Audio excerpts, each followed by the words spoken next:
part of the head, I can cut directly with the hair flow in order to make the head look smaller or to make it fit. This is a useful tool. I had done the horizontal slice, but here I want the slice closer to vertical. I'm going to start with the first panel. This is the lowest panel from the bottom to the temple area, and from the temple area to the front. I'm going to divide into two parts.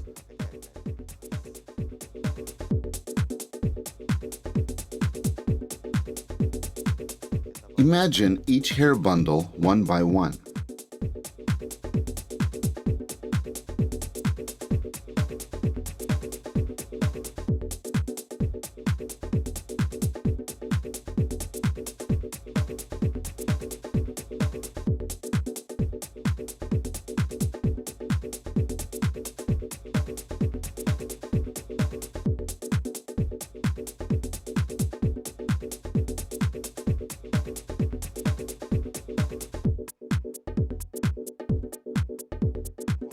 Like this. First the middle space. And the touch of the hair tips I have adjusted. Next, I'm going to divide into two parts. First, with the middle part.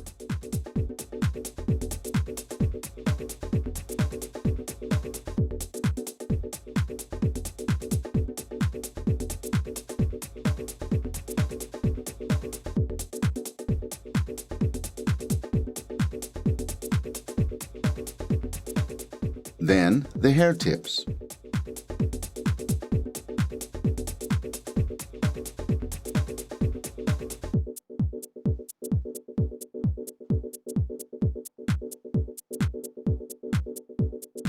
Okay, cut the middle part first.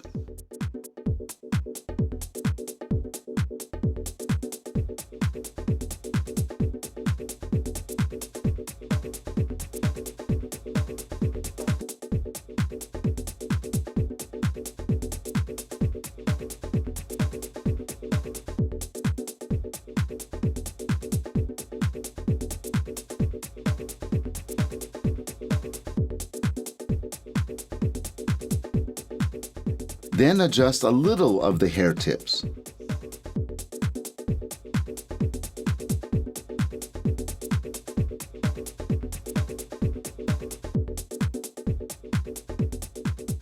Imagine leaving the space for each hair bundle.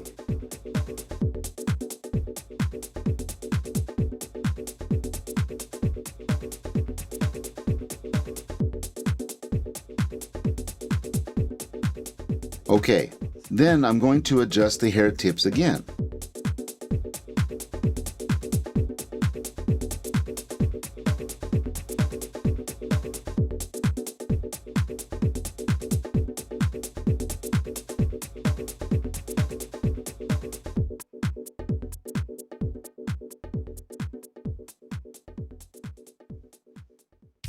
In the back, I'm going to cut from underneath. I'm going to cut directly. This time adding a little bit of R movement like this is good, I think. Okay, this kind of R movement. Okay, the next section.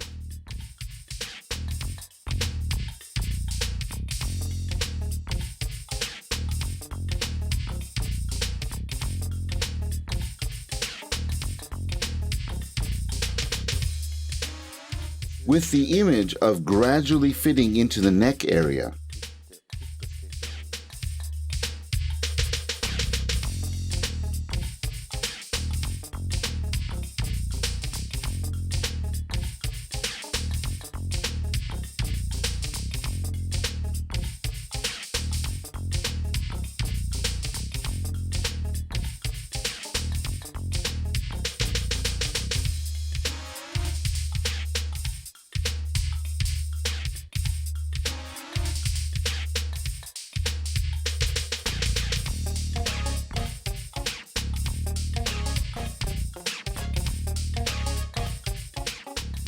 Cut with the image of fitting into the neck little by little.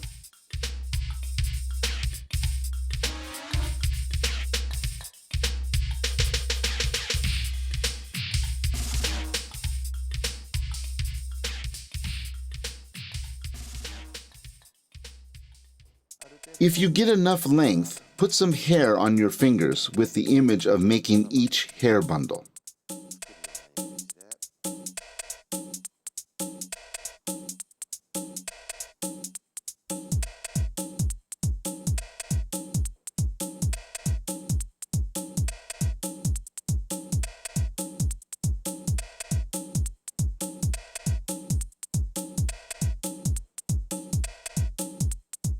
Okay, next the panel.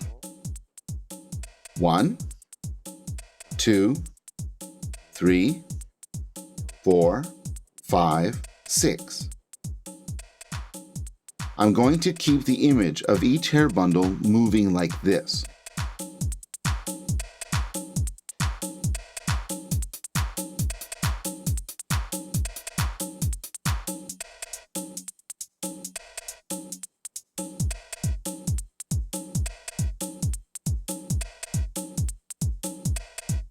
Around the top, not too much inside, but around the middle part and hair tips, I'm going to thin softly.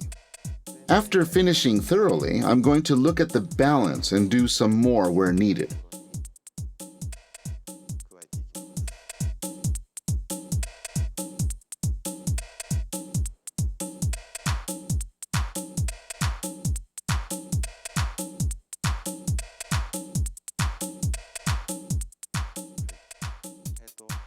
Now compared to the blunt cut that looked a little hard, you can see the hair texture becoming soft and moving.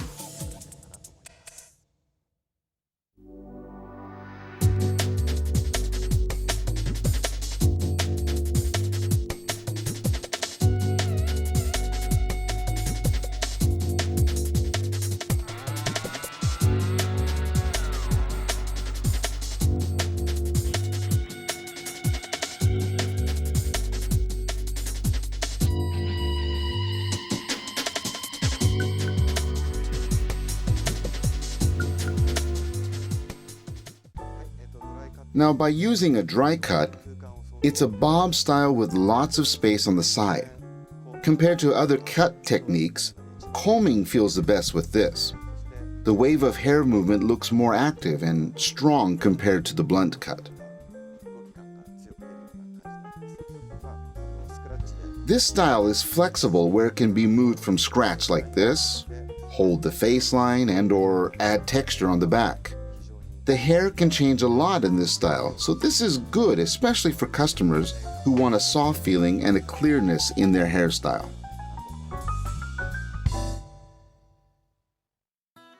Okay, today, using 4 different patterns, I have shown you the basic parts of techniques to change hair into various images.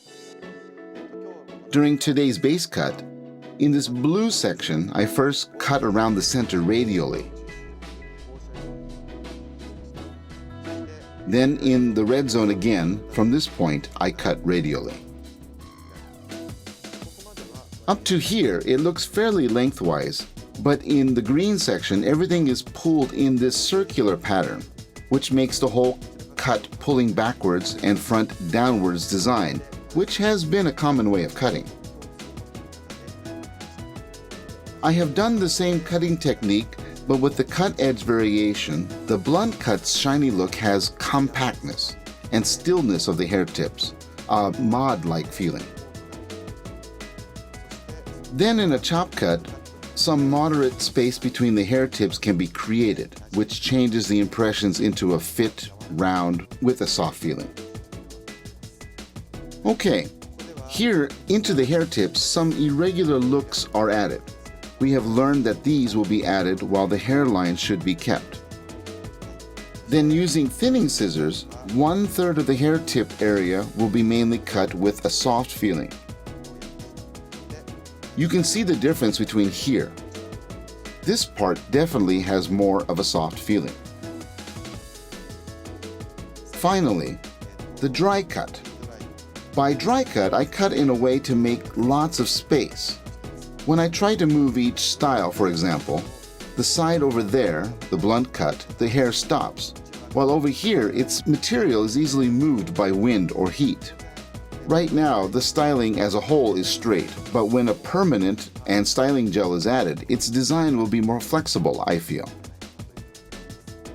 Today, from mod to fresh, the differences are not that wide. But with the change of details, you can make different styles, which is what I wanted to show you. When cutting, stop, move further, and other methods exist in one mind. And the image changes gradually. This I hope to show you in our DVD series. Thank you for watching.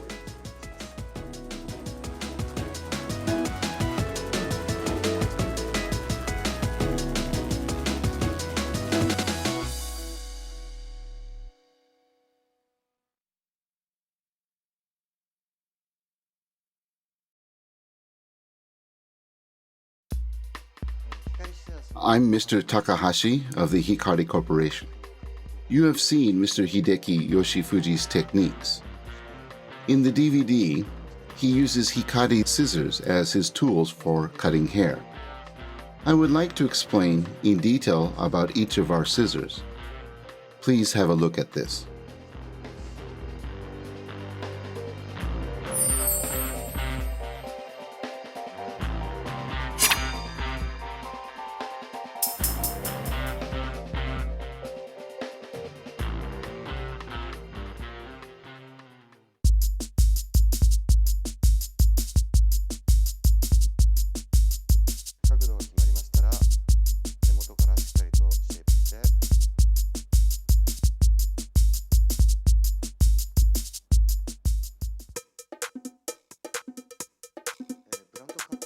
I'd like to introduce the blunt cut scissors.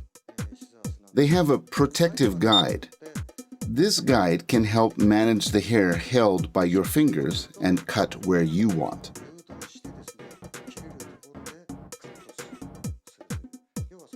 The tip is also tapered so that you can bring hair into the blades. Another important thing is that the scissors blade, even touched, doesn't cut. It's very safe. Since the scissors tip is very thin, all the hair held by the fingers will be moved in. At the end, you may think, I want to cut a little bit more, but the fingers may get pinched or cut. Since the tip has the guide, you will not stab your fingers. As you can see, the handle and blade slant about 13 degrees. With this 13-degree slant, your fingers and scissors also slant a little bit. Due to this, no matter how you cut your hair, you will not cut your fingers.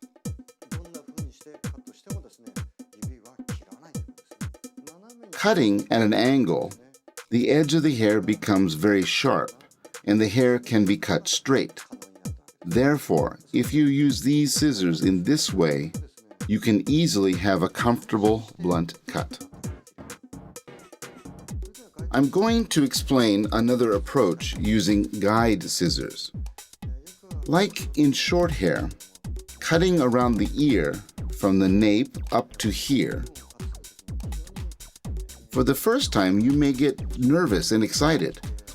Don't cut the ear, or don't cut around the neck. Since these scissors have a guide here, you will not pinch the ear and can cut.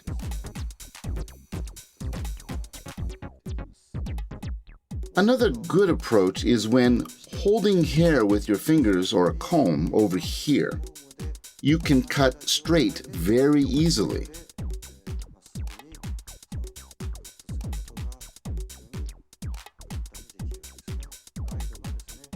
The guide will collect the hair, which enables you to cut straight. You can use these guide scissors, whether in a blunt cut, around the ear, or around the nape of the neck. In order to cut straight, these scissors are very useful with this guide to help cut smoothly.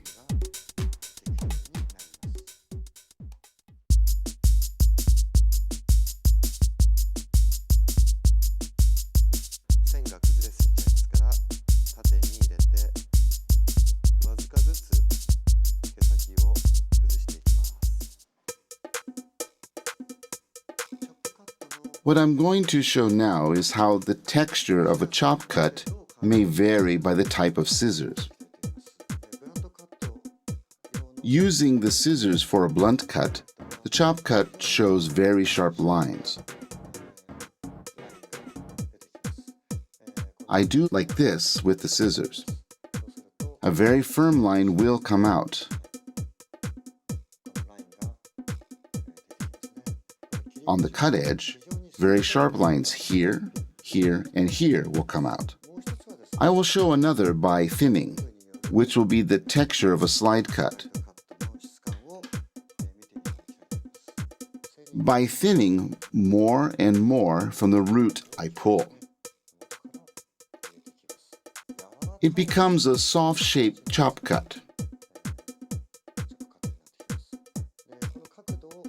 Thinning at a high angle, I can thin this part, but thinning the chop cut really is going to be very fragile to the touch, I think.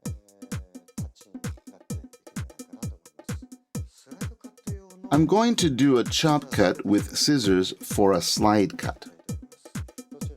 If anything, letting the hair relax, I cut so a very soft feeling touch will appear. Depending on the tools, a chop cut changes the texture of the hair, and I have shown that. How you want the hair tip condition to become, try and change various tools, and you will be able to create the touch that you wish, I think.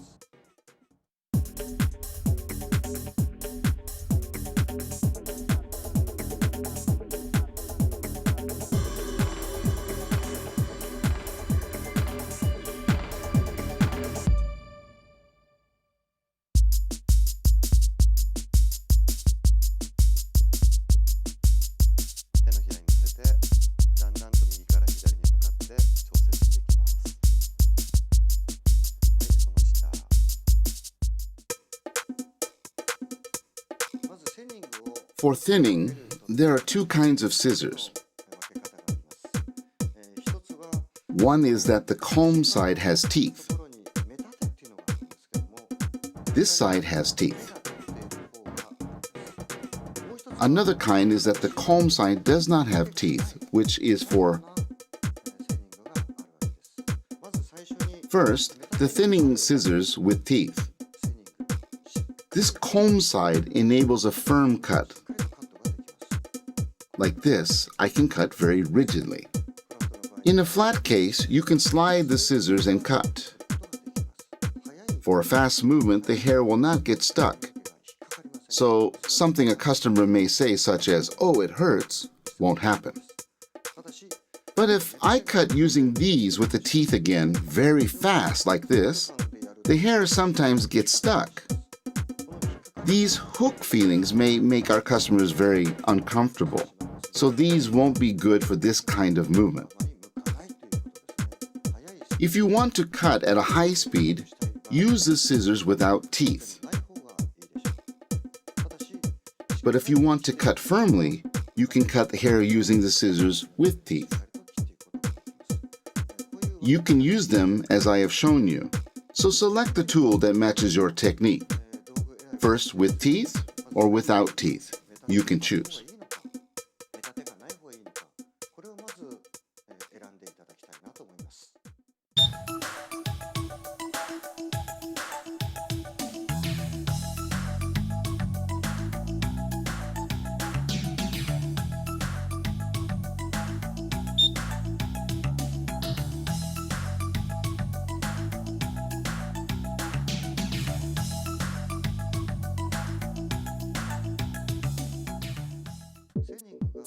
When the thinning scissors actually open and close and cut hair, I want you to take a look at it and get the idea which parts of the hair are being cut. The cutting blade is on top. When the comb side comes down, then close the scissors, then this surface now is being cut. This shows that the outside gets cut. The hair surface will be cut where the cutting blades touch. And this is what I would like you to understand. I keep cutting like this. It rather eliminates the surface by layers. So this area tends to curve outward and makes this kind of curvy hairstyle. Inside the hair, the cutting blades come under, combing under, and the comb side comes from the top. The comb side goes deeper and deeper inside, and where it touches the cutting blade side gets cut. Keep cutting continuously inside. Hair looks like it's being cut by layers. Naturally, the surface, in nice condition, of the hair can go inside with this kind of texture.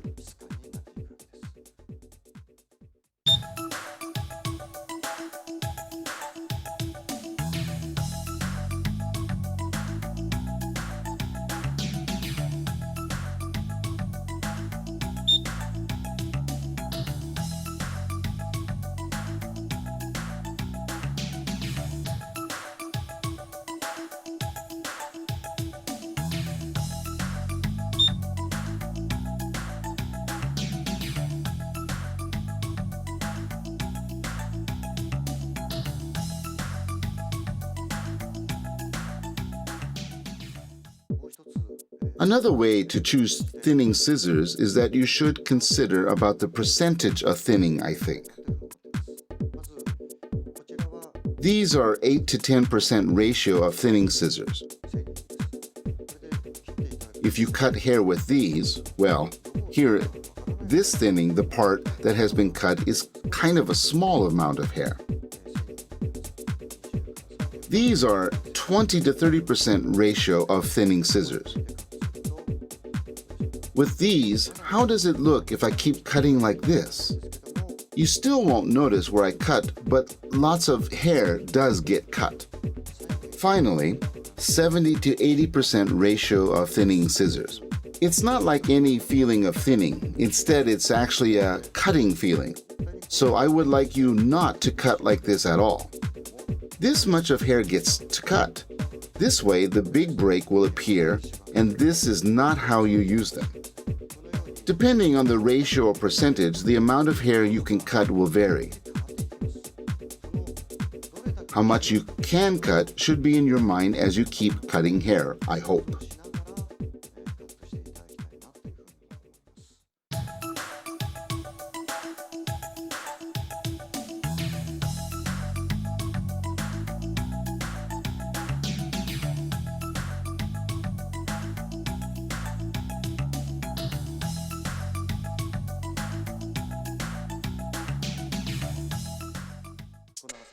These thinning scissors can cut 20 to 25% of hair. When I cut at a right angle, 25% gets cut.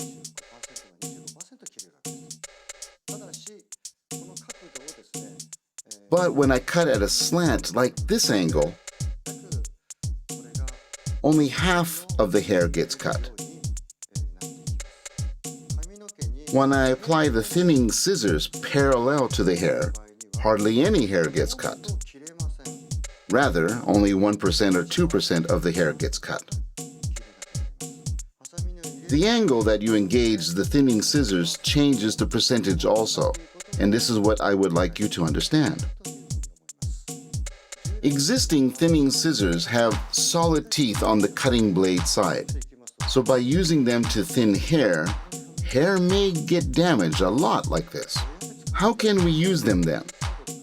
The cutting blade sides go inside and cuts like this. In this case, pulling the hair toward this cutting blade's peak, there is no problem thinning the hair smoothly.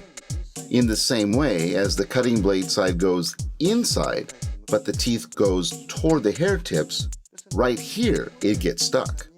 Here, this gives the customer painful feelings, so do not do this. Rather, the other way toward this way, and you will be able to pull smoothly.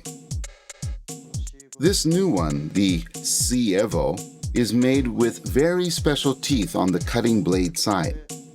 Therefore, over here, thin like this, but no damage is made at all. Whatever way you use it, to the side, to the front, the hair can be thinned very smoothly. Now, this time go backwards. I'm going to go up. Wherever I go, no hair gets stuck, and the pulling thinning scissors is smoothly done.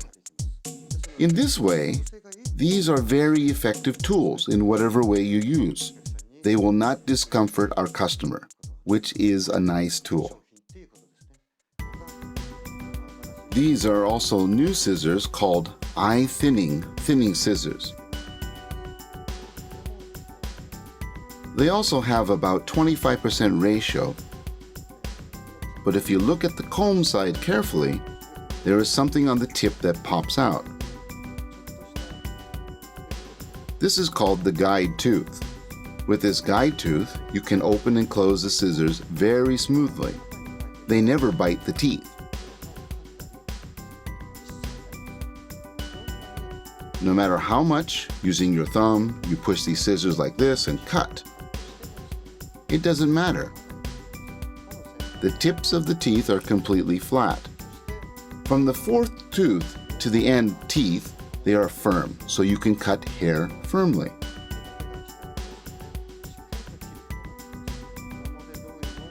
The orthodox cut method is also available, but the tip is flat. Whatever speedy stroke you use, the hair doesn't get stuck.